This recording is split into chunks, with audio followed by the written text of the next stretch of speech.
Okay, that's enough. If I continue this video is going to be 5 hours long, and we're already like probably half an hour in this one. Let's finish this. Game of Longplays says, why the fuck would you cheat at a skilled music game? As fuck, man. Play OSU normally like everyone else, you fucking noobs. Why would people cheat at a skilled music game? Well, let's think about it. It truly is a vexing question because it may be difficult to understand the motivations. The motivations of someone who would do such a thing. Like, what do you truly gain from this? Some sort of fame? Some sort of satisfaction? Perhaps that is the case. You could gain satisfaction by having your peers recognize your skills. Of course, these skills are fake. So deep inside, you will know that all of this praise, all of the great things that you've witnessed as a result of cheating is worthless. It will eat you from the inside. It will destroy your ego. You will become a shell of your former self, even though your former self already was barely above a shell. I mean, why else would you have cheated if that wasn't the case? The point is, people cheat because they suck, or they're 13-year-old boys who just don't know any better. That's all there is to it. Grimoire of Games says, nice video, and then Grimoire of Games says, nice video. Thanks, guy. This is my Morrowind videos. They're actually very nice. I really like my last Morrowind video. That's like, so good, so good. Oh, so good. I love to rewatch like these videos that are really good. So good, man. I feel like calling them good doesn't do them justice. After all, what does it mean that they're good? In this case, it means that I feel good about them. They, when I watch them, make me think that I spent my time in a worthwhile fashion. That is what it means to be good. Even though that's still kind of meaningless because it's just my time, my worthwhileness. But I guess that's still better. In this case, what I like about the Morrowind video is its finality. It's just the embodiment of how I want an LP to go. From the very beginning, from the very first steps of barely understanding the game, to the very end, where even one of the strongest beings is nothing but a mere laughing stock, crippled by his own power. For he can do nothing against me. And even so, there was a journey throughout the entire Let's Play.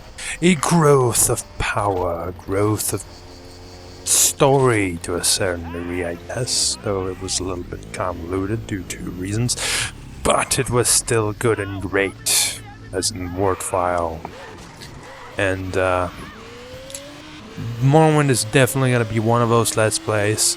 I'm going to wait a few years and I'm going to rewatch and I'm going to have a good time, even though it's fucking 130 episodes long.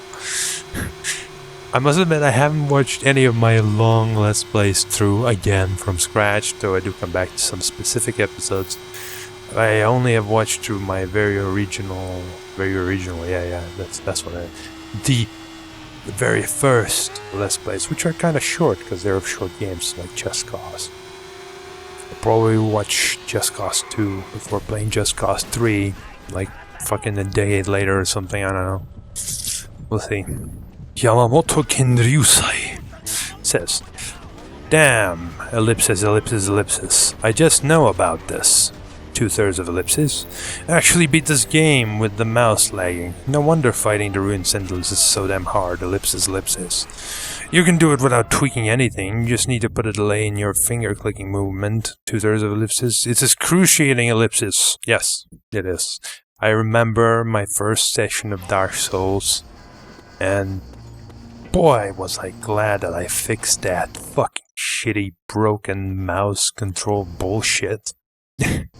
It's unbelievable how despite like that I still hate the game so much. It's just so bad. Like, think about it.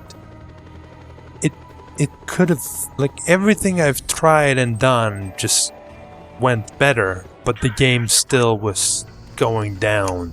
God damn it, stop scrolling down. Just like the fucking game. Ugh. I never actually made the video of why is Dark Souls bad, did I? Of course not, because that would have required efforts. And I was not about to make such efforts for basically no one but myself of interest. But I do have somewhere a list of things that comprise what is bad about Dark Souls 2. And it's not just one of those things that's bad, it's all of them combined. God damn it, I have too much porn, so I can't like look for just dark or just souls. It just gives me porn and shit. Goddamn fucking porn in my fucking hard drives. Or fucking LPs. Ah. Dark Souls innie. What is this? Now there's gotta be somewhere. I know I had it on my mom's PC, well laptop, because after I finished it I went to mom's and then I was like, yeah, I'll just write this shit down because I'm bored. Come on, where would this shit be? I know I have it somewhere, but to find it it's just impossible. Cool websites. No. Basic JSON. No. Birthday. Oh, this is relevant. Oh no, actually this isn't relevant. This is some stupid birthday message. I made a song for someone. It wasn't really a song, it was just... You know the song Yesterday? Someone's birthday was yesterday or something, so I made Yesterday with just something and I used Dark Souls or something. It was called Your B-Day, which totally is the same as Yesterday. Come on. Well, do I not have anything here? Seriously? Also cheating. Well, there we go. This is like notes of how I made the also cheating video. My notes on Fiverr. This is from back of my old workplace. Terrible stuff. Mega meeting. Oh, this one is very private. You don't want to know what's in there. And I'm not talking passwords. It's way more ridiculous. Just Cause 2 review. Oh yeah, this is the stuff I wrote down for the last episode of Just Cause 2. Shouldn't be rules. Oh, these are just rules that I wrote at some point and then I posted them to everyone and they were like, what the fuck were you smoking, dude? What the fuck were you smoking? Oh, my Java templates. Cool. My log. I don't want to see that, it's huge. Pemmy. Projects. Oh, yeah, these are my projects. Reply. Oh my god. If you saw this reply, if you saw fucking the shit that I've written here, I've written it all out, it's like fucking thousands of lines. Dude, you just fucking flip your shit. Report. Nope. Set scheduled thread pool executor E. Terrible. Self-destructing message. Oh yeah. Oh yeah. It's mired with random shit. Stuffs. Very, very explanatory. Not interested. No. No. Ooh, a schedule. Oh. Why Dark Souls 2 sucks.txt? Maybe I should have looked at that one first. Huh? Huh? Wow. Alright. That's amazing that I missed that fucking file. It's right there. It's right fucking there. I mean, it's not Dark Souls, it's DS2, but Jesus fucking Christ, man. Recognition, terrible. I'm just probably too tired for this shit. Okay, let's see. Things that I've listed. Agility stat and how it affected dodging and stuff. So, this is pretty self-explanatory. I said, all of these changes, they're not too bad on their own, but the problem is that they're all in the same fucking game, and that's why the game sucks. Like, if you took half of them away, the game wouldn't be that bad. But you fucking took everything in this game and just kill me now. But the one exception is this fucking thing with agility and dodging. It's just fucking dumb. Like, there is never, ever a reason not to get that agility stat. It's just fucking pointless. It's stupid. It just ruins builds and shit. You can play without agility, sure, but what's the fucking point? Would you not take off like a helmet at the start of a game if you started with a heavy character so you have a better roll? You would. Because you would have an easier time. Every single time. This is the same thing. You never don't put points in agility. But then everyone has the same agility, so there's no trade-offs or anything.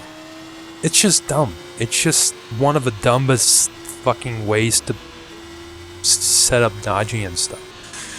The first game had infinitely better system than that. And more intuitive, by the way. Okay, enemies tracking and hitboxes. 180 degrees bullshit. I mean, this is pretty self-explanatory. There's tons of times where I've died where I'm clearly outside of the actual weapon, so the hitbox just hit me because it's bigger than the weapon. There's plenty of times where an enemy fucking tracks me in the middle of ridiculous animation, absurd amount of degrees. Like, I have it on camera where enemies jump forward and land 180 degrees, just turning in midair. For testing purposes, I went and looked into one of the most hated Dark Souls enemy of all time, the Capra Demon, and he has a similar thing, except he doesn't actually go all 180 degrees. He has a limit of about like 90 degrees, maybe a bit more. I know this because I actually avoid him by running sort of behind him as he jumps forward, which makes sense. Whereas in this case, I even rolled behind an enemy and I still get hit because I didn't roll at the exact specific moment because I thought I don't need to because I'm gonna roll behind him as he's jumping towards me.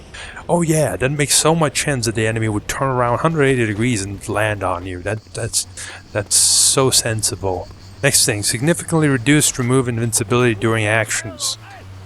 Self-explanatory, it basically made pretty much every single action worthless.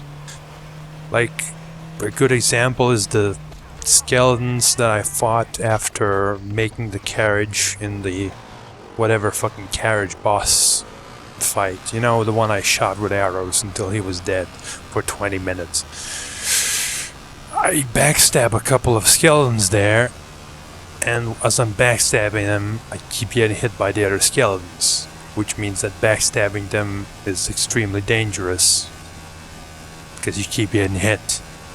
Meaning that backstabbing is basically shit, as is pretty much everything that is not shield until everyone has hit you and then hit. Like, it's just dumb.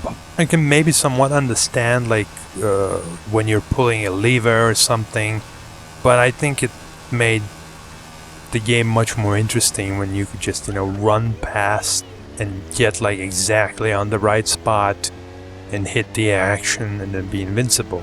A good place for that, for example, is the Painted World of Ariamis, or whatever the fuck it's called. In the basement, where there's wheel skeletons, if you come in through the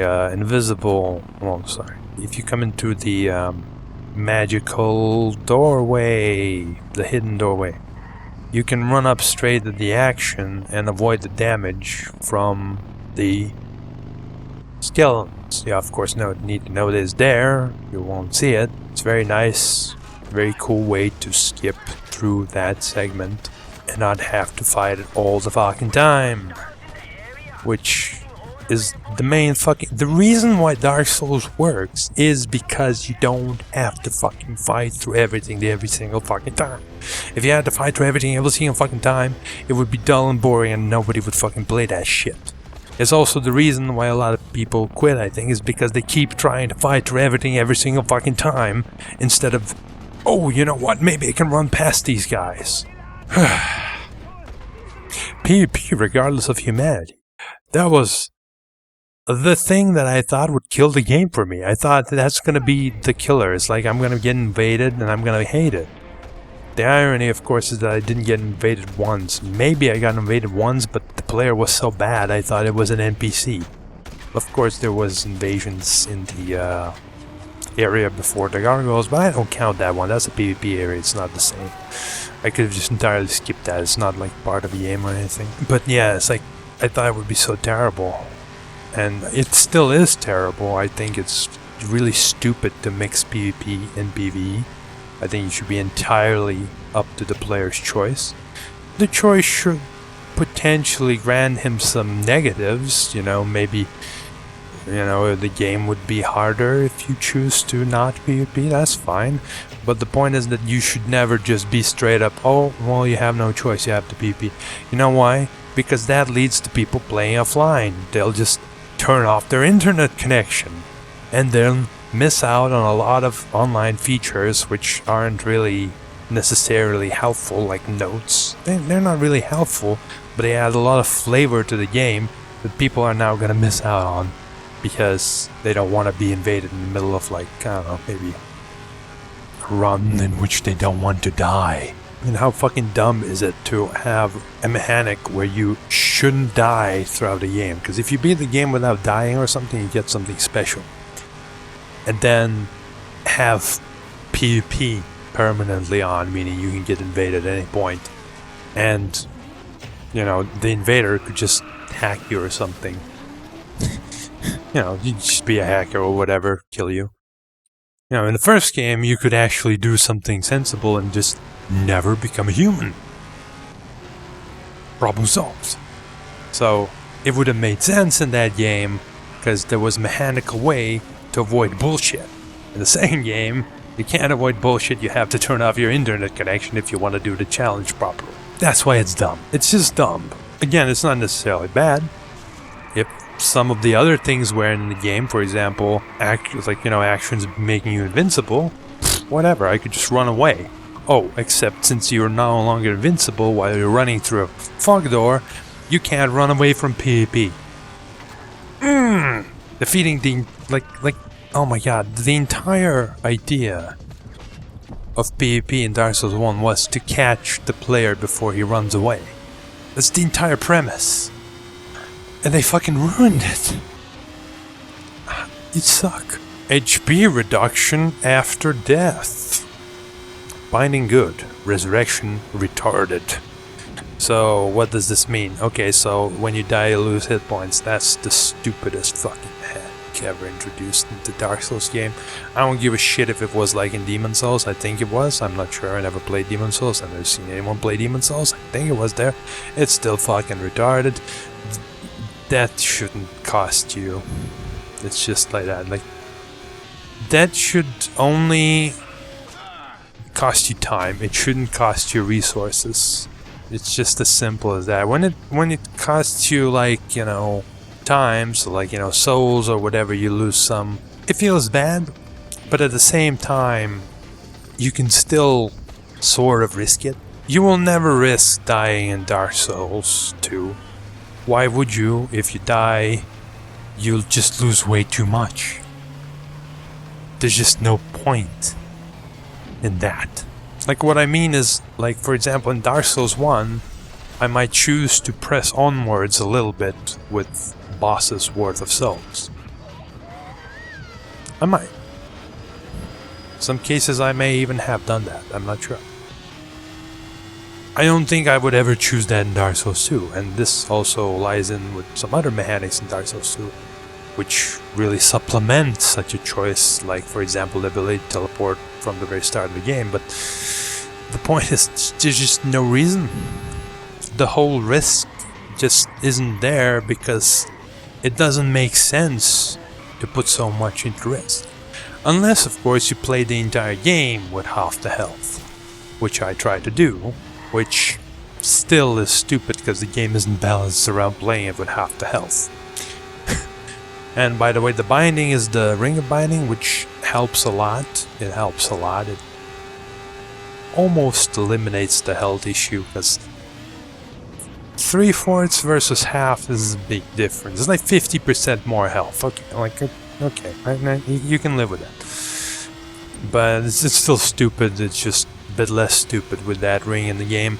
But then there's resurrection rings, which in the first game they would break and not be able to be fixed. In the second game you can fix them indefinitely, which means in theory all I just said is even less relevant because you can just put on a resurrection ring and never suffer the effects of death, because fixing one, a cheap one, costs like 3,000 souls or whatever, which is nothing basically. Like after a certain point in the game, 3,000 souls is pocket change. And you will barely be dying if you have any, recollection of playing the game ever. So yeah, it's a completely unbalanced mechanic that doesn't make sense either way. It's just stupid. Blocking ignored the lacking pixel precision. I mean, this is pretty obvious, but it's some blocks, as you're blocking, don't work if you don't pixel precise face the enemy, which is admittedly easy to accomplish by locking onto the enemy, but that means that you pretty much always have to lock onto the enemy if you want to be able to block him, which is stupid. Like, you have no idea how many times I've died to like the ruined sentinels because I wasn't facing exactly the right angle to block their attack. Terrible multi-enemy boss designs. Obstacles? Nope. Again, what it says, like the penultimate boss, the guardians of the fucking throne or whatever. Such a wasted opportunity to make another fight worthy of Ornstein and Smo. They're not even like comparable. It's just sad. And I've said even in the video that, all you had to do, just put some obstacles in the room, make them more aggressive. There. At the very least, you recreated somewhat Ornstein and Smo. Probably not as good still, but at least you would have tried at that point. But no, they just put 2 enemies and made them slightly unaggressive so you can actually hit them occasionally, and then extended the fight by making so you have to kill them at the same time. That's it. That's the fight. I've explained it in 3 sentences. Aside from that, they may as well be trash mobs. No complexity, nothing there. Whatever. Terrible enemy placements next to bonfires and in water, a mana shrine. Again, there's a few places where they place next to bonfires. They attack you as you stand up from a bonfire.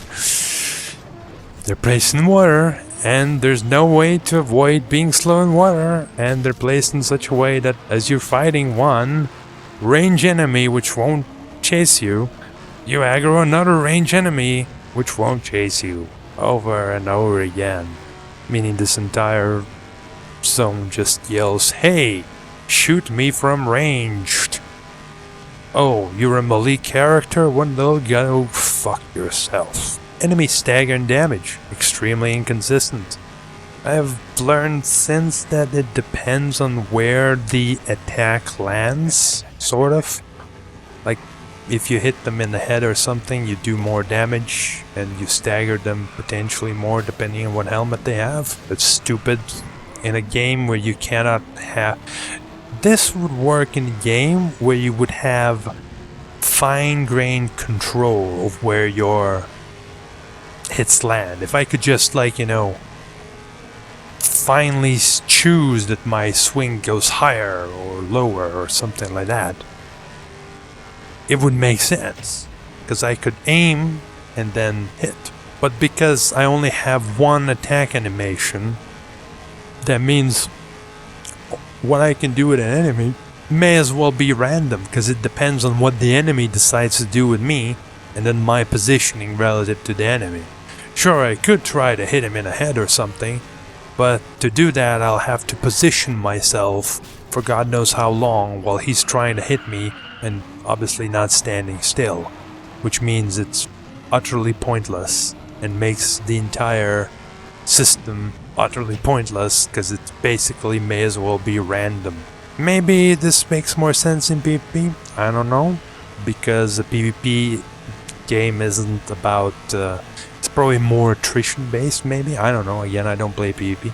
In a more attrition based gameplay this would make more sense, because then, you know, you would be waiting for the right moment to strike. You wouldn't just, you know, be trying to kill your enemy constantly, just be defensive. Sure, maybe then this would make more sense, and then you make a wrong step, oh, you get hit in the head, get wrecked. But even then I don't see that being like actually relevant, because I'm pretty sure in every single game people just play like 1 or 2 weapons usually, and people hate that shit. That's why I know about it. And they usually play those because they just have like long range or some shit, not because, oh, you can get this extremely extra damage to the head or something. Like, it's stupid. Not at all useful mechanic that ends up just making the game feel more random than it should. Enemies not responding after killing them plenty of times. Basically allows for stupid design, which is very much present, like I said, in Amana and when enemies placed next to bonfire. You don't have to worry about enemies being placed shittily, because even if they are, you know, you can just say, oh, well, you just have to kill the guy a few times, and then, you know, there you go. Problem solved, right? It's just stupid. It just smells of laziness. It's like, oh, you know, we don't want to make people fight through these zones. We don't want to design them in such a way where they're interesting to fight through. No. We want to make it so that, you know, when they're done they don't learn. They just overwhelm it. Durability being broken. Heard there. It's broken in PC version. Maybe still is. I don't know. But because it was running at 60 frames per second, and durability damage was based off how many frames your attacks were, you know, inside things, you would get basically twice the damage, and the entire game has shitty durability because someone thought it's a good idea to force people to run like 4 different weapons or something. It being broken just contributed to being really shit game that wasn't fixed for ages, and I'm not sure if even fixed by now. Radical changes to fate spells, 11 to 3 casts for example. So instead of, you know, balancing the spell and keeping it usable as a spell, instead let's just make it unusable, because who the fuck in their right mind would ever consider going fate spell casting when they get only 3 casts? No one. You might do it with like the super uber spells, but the entire game you'll just be playing with that fucking sword you get from the first dude that's kneeling or sitting down in the fucking arena, because that's how you would play Fate characters, because you can't use your spells because you don't have enough casts to do jack shit. Enemy charge attacks, movement speed, placement, which hinders skipping. An example, Huntsman. Oh yeah, oh yeah, oh yeah. So this is basically the fact that, you know, skipping is already kind of a dubious place with the no invincibility frames, but then they also make enemies actually catch up to you most of the time. They even have special attacks with which they catch up to you and hit you if you don't dodge at the right moment. And about the placement, I'm referring to the Huntsman's area, the worst, like the part where I just didn't even like, this not worth of being in the LP. It's the guy at the end of the bridge with the massive sword, the one that 180-degree hit me in midair. Like, it's just stupid. Like, you know, you already have the super hard to skip area, and then you put that shit at the end, and he doesn't even respawn. Just to fucking down with you. He's just there to fuck with you trying to skip. Just fuck you. So bad. Yeah, gimmicks without counter, water levels and bosses without a rusted iron ring. That's basically the situation I'm describing here. That in the first game, you know, if there was something gimmicky that fucked with you, you could just find equipment throughout the game to counter it, such as the rusted iron ring. Sure, it was hidden, but if you explored, you could find it, you could make use of it. And, you know, exploration was rewarded. Exploration in Dark Souls 2? Hilarious joke. Kills not counting if you die alongside the boss. That's terrible. First game, if you kill the boss, you kill the boss, no questions asked. Get the souls at the bonfire. And the second game, if you die before the boss is officially dead, well, fuck you. It's nitpicky at this point, but yeah. And this doesn't even cover, like, you know, actual nitpicky stuff. That's just something I probably wrote in one sitting. So yeah, that's why Dark Souls 2 sucks. It's in this video for some reason. That's the last video of Replies to Comments. Speaking of last video of Replies to Comments, here's the last comment to reply to. Oh well, yeah, there's actually one more in the spam, but that we'll call that the postscriptum comment. Woodplay says, "Hey, awesome video, smiley face. Just left a like. I'm actually a new YouTuber myself. Would mean the world for some feedback. If not, have an amazing day and keep the vids coming, smiley face." So this is Woodplay. He's a YouTuber with 236 subs at the moment, and he's exploring Australia a week ago. I'm not gonna watch your videos right now because I'm not seeing anything. This is just a bunch of vlogs, and I don't care for vlogs, I'm sorry, especially about random shit. I just have zero interest in it. Maybe if you like try to sell it better, like, yeah, I like make a lot of jokes or something, or I make cool, interesting remarks about mathematics, okay, I would then check you out. But you failed to do that, and from what I see, it's just like some guy recording some shit, which some people like, I guess. Not me. Just saying. Alright, so the actual final video, which I have to approve, and I hope that doesn't make it disappear or something. There it is. It's by LioneSs. Good work. If you ever need some copyright-free music for your videos, my entire channel is dedicated to posting some good copyright-free songs that you can use in your videos without getting a copyright strike. I don't make any of the music myself though. Basically, there are a ton of music artists who want to get more exposure, so making their songs free to use is a great way for them to do that. I simply search the internet for the best new and free songs and used to put them all in one convenient place. I'm sorry to bother you if you aren't interested. Thanks for reading this and have a great day, smiley face. So this guy is just uploading videos with music and shit. Pretty active, you see. Copyright free is a really, really silly way to call it. I mean, it's really an argument in semantics, isn't it? Nothing is truly copyright free. It's just some things have permissions and some things don't. Certain permissions. And honestly, I don't know, let's open a random song and let's see what we can find about this.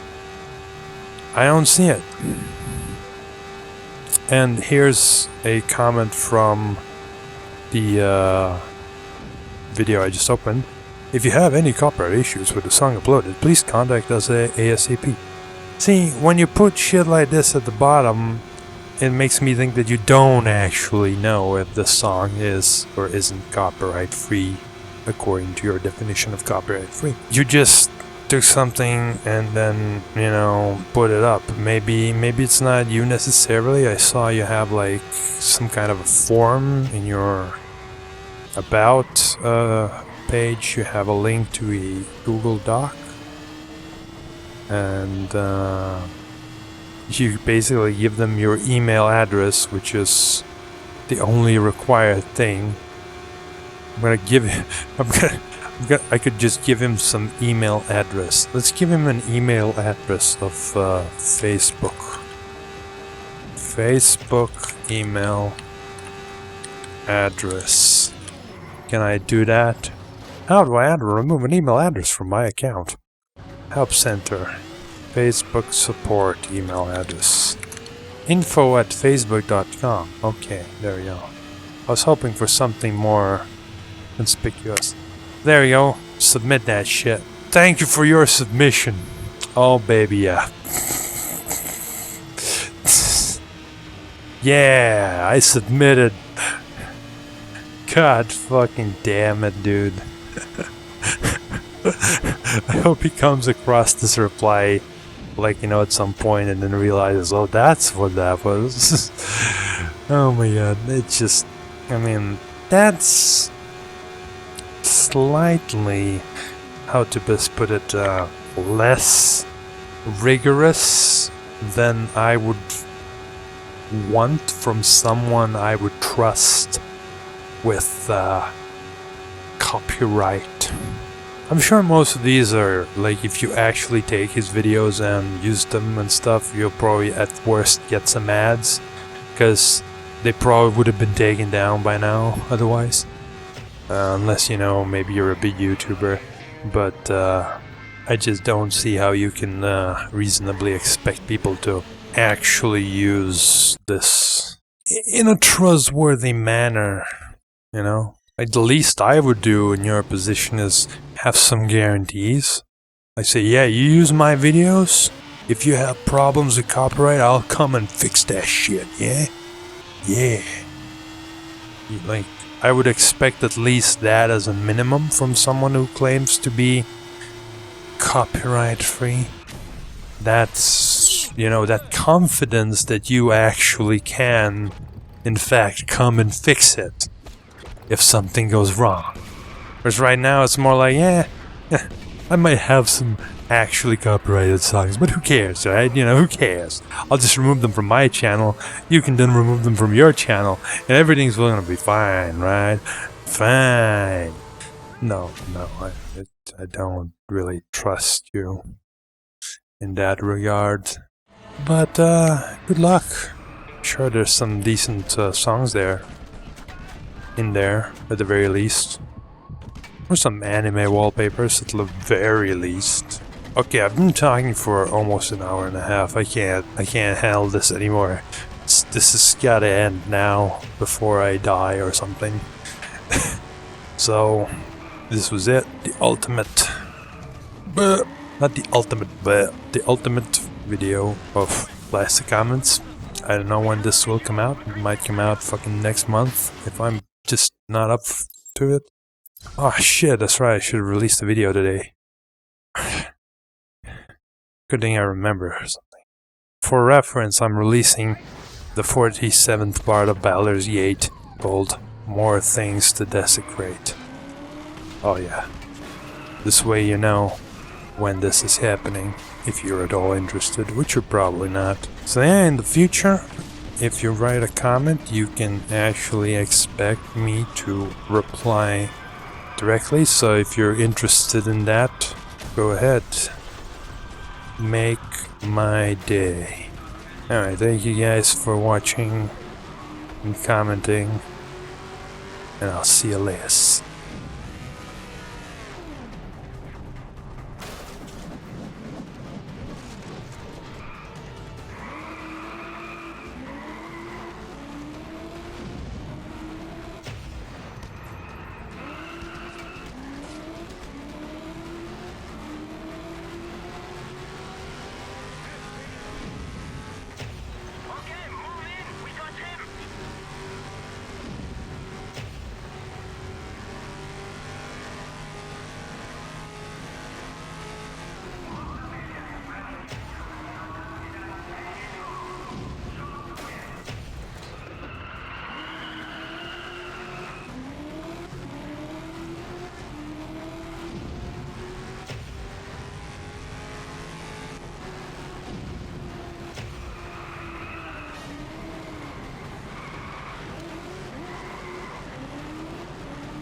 to break